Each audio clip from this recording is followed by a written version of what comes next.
গতরাতের টানা বর্ষণে উজান থেকে নেমে আসা পাহাড়ি ঢলে ঝিনাইগাতী উপজেলার মহারশী ও সোমেশ্বরী নদীর পানি বিপদসীমার উপর দিয়ে প্রবাহিত হচ্ছে। এতে উপজেলার নিম্নাঞ্চল প্লাবিত হওয়ার পাশাপাশি নদী তীরবর্তী এলাকায় দেখা দিয়েছে ভাঙন আতঙ্ক। স্থানীয়দের অভিযোগ, নদীর তীব্র স্রোতের কারণে কিছু কিছু এলাকায় নদীর পাড় ধসে পড়তে শুরু করেছে। ভাঙনের ঝুঁকিতে থাকা পরিবারগুলো চরম উদ্বেগ আতঙ্কের মধ্য দিয়ে দিন কাটাচ্ছে।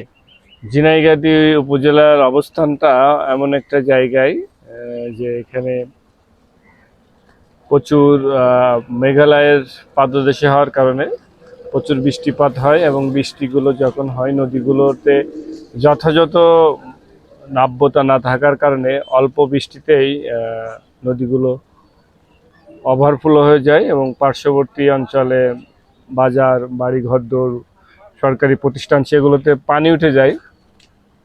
কিন্তু আজকে নদীতে পানি বেড়েছিল, কিন্তু এখন পর্যন্ত পানি স্থিতিশীল আছে এবং বৃষ্টিপাত থেমে যায়, পানি কমে যাচ্ছে এবং আমরা আশা করতেছি যদি বর্ডারে অর্থাৎ ইন্ডিয়ার সাইডে যদি বৃষ্টি না হয় তাহলে আমাদের আতঙ্কিত হওয়ার কিছু নাই।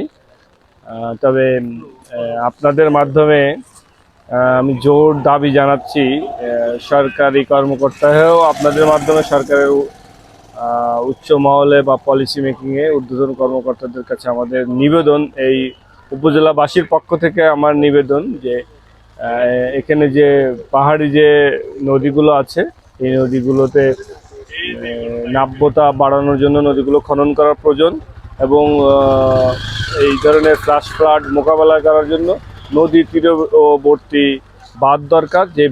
যে বাঁধগুলো হলে এখানকার মানুষের জীবন জীবিকা সবই রক্ষা পাবে।